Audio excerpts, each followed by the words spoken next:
Good morning. My name is Mike, and we're going to do some meditation this morning, incorporated with yoga practice. So right now it's about 6:20 a.m. It's actually kind of late for the morning, but a lot of times yoga is traditionally practiced early in the morning, as well as meditation. I've actually been up for a little while, but I usually prefer to get up earlier and go to sleep earlier, actually. And I feel like I get more done in the morning. The reason yoga is practiced a lot in the morning, or even meditation, is there's this twilight type period where it's right before dawn. It's almost like there's an energy there, or maybe there's more of a silence that we can enter into. I'm not sure the exact reasons, but it probably has to do with our circadian rhythms and the way the body, the hormones and everything work throughout the night. And then first thing in the morning, practicing some meditation or yoga to raise that energy. So I'm just going to demonstrate a little yoga, and we can also meditate.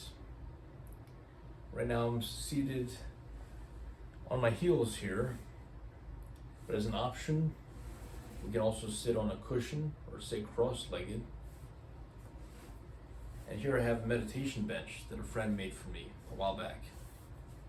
It can also be used to sit on and not have the weight on the heels. All right. First we'll start with some breathing and movement. So actually, I'm just gonna come to a hands and knees posture. And we'll start with some cat-cow movements to warm up the body.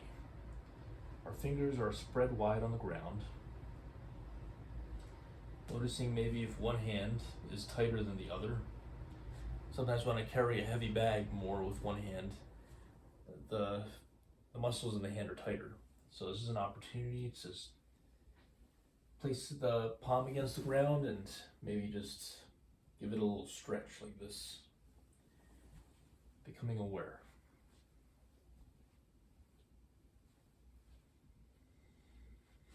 We might also feel that tension all the way up towards the elbows.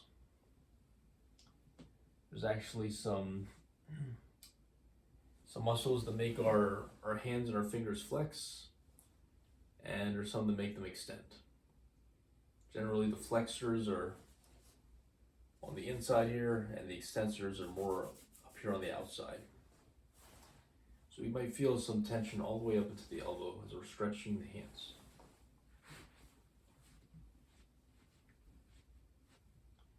Fingers spread wide, and let's do a few cat-cows, exhaling and curling our hips and our chest forward, and inhaling, having an arch, raising the roots of the spine and the head and chest forward. Exhaling and crunching forward again into the cat pose, or cow pose, or I think this is the cat pose, and then this one is the cow pose. Pressing our shoulders down and away from the ears to open the chest and bring more space there with the breath. And exhaling, rounding. Maybe feeling some warming sensation.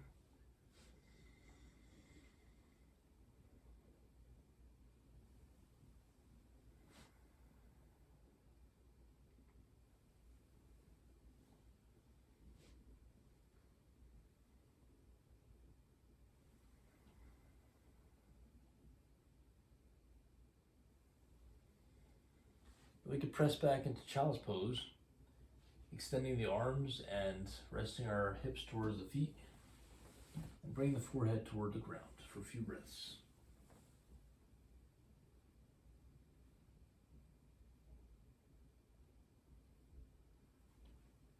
Looking up toward the hands, noticing some sensation of stretch around the shoulders, and raising back up into the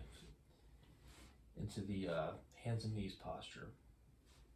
Doing a couple more movements of cat-cow, maybe moving our hips from side to side, giving a stretch along the back and the side abdominal muscles. Following with the breath. Inhaling as we're opening and exhaling as we're closing.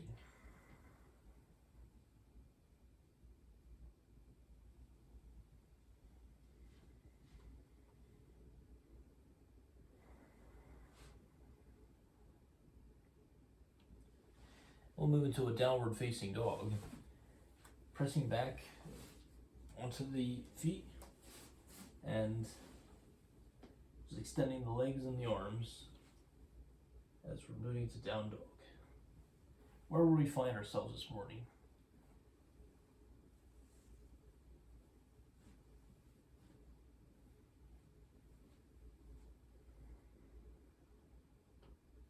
We'll stay here for a few breaths, pedaling the feet, or we can return to the hands and knees posture.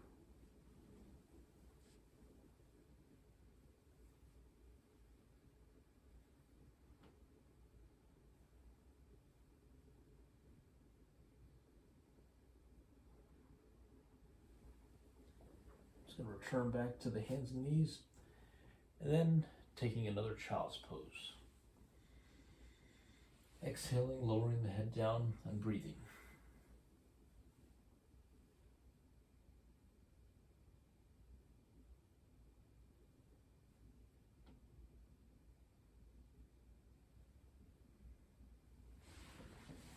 After a few breaths, coming up to a seated posture. And preparing for some seated meditation. You can have a cushion, maybe seated on the ground. I'm going to use the meditation bench this time. Bringing some awareness to our face. We can, if our hands are clean, if they've been on the ground, rub our face a little bit just to bring some sensation. And I'll just read a portion of a book that a friend gave me once. The same friend who made me the meditation bench, actually. And I actually just saw this book in a Zen center that I visited in Atlanta. So a lot of these books are pretty common to the Zen practice. And I was actually pretty surprised when I went and visited the center that they were receptive to yoga, because I'd grown up thinking Zen meditation was like, Zen, and yoga was like an Indian thing and Zen was like a Japanese thing.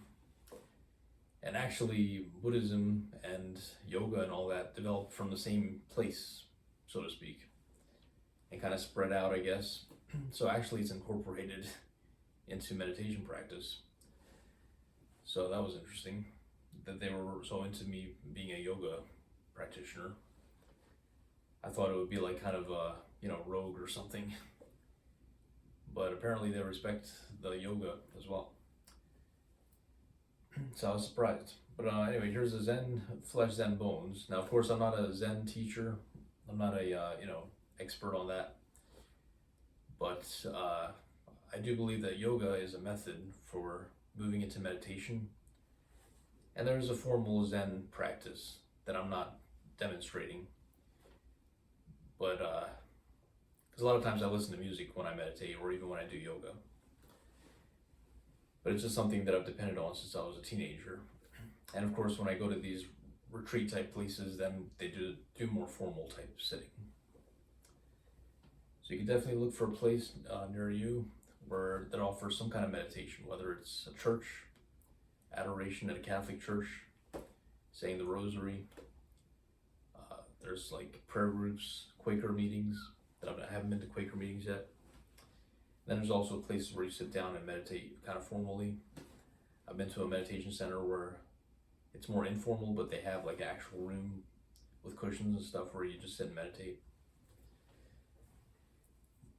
So here's a book called Zen Flesh, Zen Bones, compiled by Paul Reps and Myogen Senzaki, a collection of Zen and pre-Zen writings. Open up to a random page because I think these things are just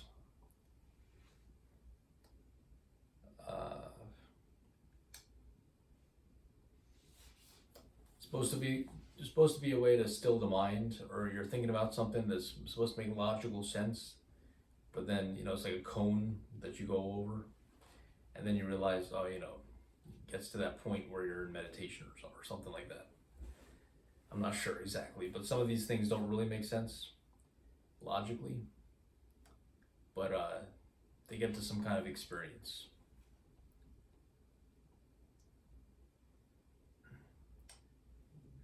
Shoichi was the Silent Temple, number 100.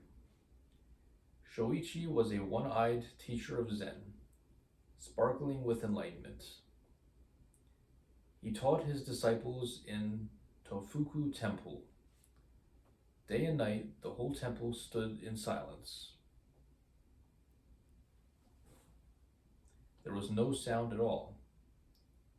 Even the reciting of sutras was abolished by the teacher. His pupils had nothing to do but meditate. When the master passed away, an old neighbor heard the ringing of bells and the recitation of sutras. Then she knew Shoichi had gone.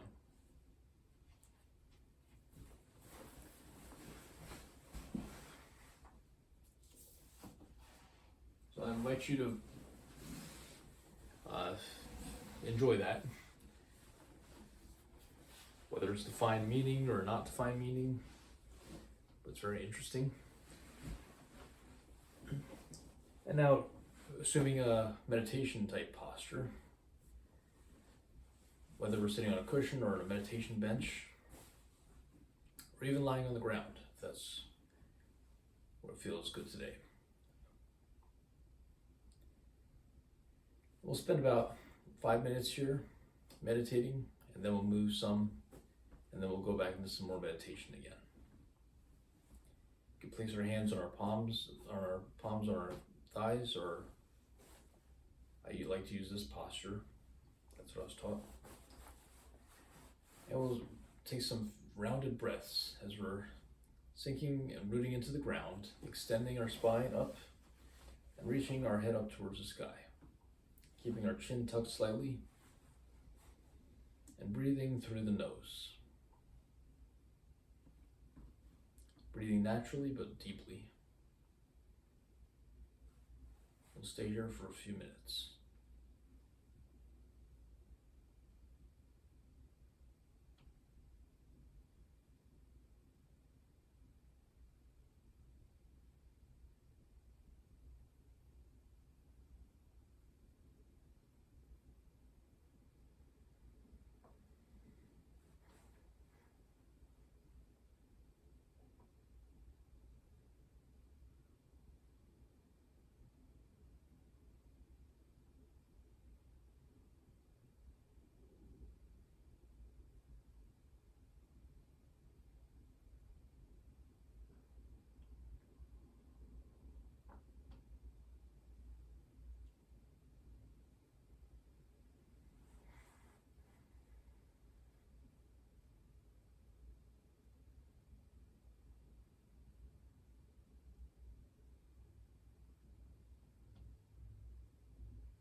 turning some awareness into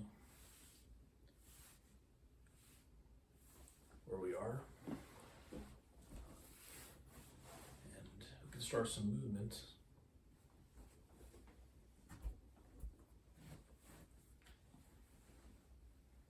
And coming out of the seated meditation, let's move back into that hands and knees posture.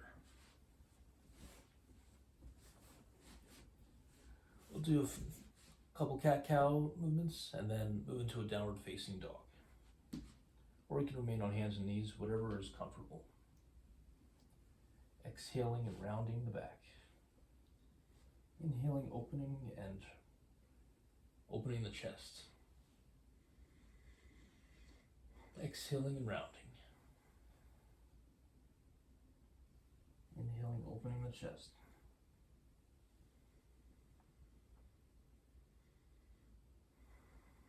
Exhaling and rounding. And then let's press in the downward facing dog.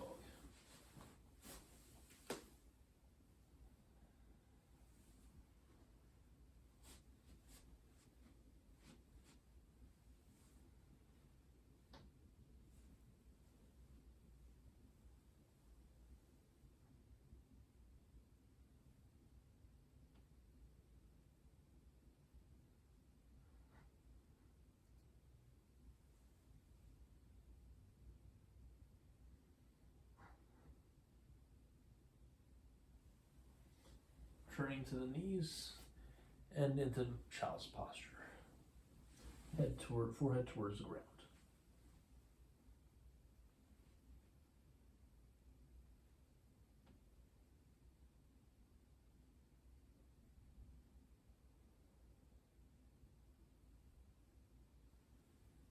And then coming back up to the seated posture. Taking a few rounded breaths here and maintaining that posture, but also just relaxing the body. Releasing everything and relaxing. Breathing. And I'll be honest with you, that's the first down dogs that I've done since probably about a month ago, to be honest. I have been meditating a bit, but as far as any kind of physical activity, I've just been running, rucking a little bit, and just lifting weights. I have not been practicing much physical yoga. So what you're seeing is me starting to open up. I'm 40 years old now. That's not an excuse, but at the same time, it does take me, in the morning, you'll find you're not as loose. And also, it usually takes a few days to really get your body moving again if you're doing something different. Like if you're lifting weights, it's going to take a little while to get that conditioning where you can lift heavier weight. If you're running, it's going to take a few jogging rounds before you can kind of run a little faster, more comfortably, without being out of breath. Same thing with the yoga postures, you're going to be tight if you haven't done downward facing dog with hamstrings and everything. So we'll sit here for another 5-minute session of meditation, finding ourselves on the seated posture. And then maintaining that straight type back. Of course, it's not exactly straight, but our core is kind of braced a little bit. It's not like, back isn't all out of whack, but it's some stability there. And raising the top of the head up towards the sky. And we'll remain here for a few more, about another 5 minutes meditation. Feeling the sit bones rooted down and the top of the head reaching up. Chin tucked in slightly.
ready, returning out of that meditation.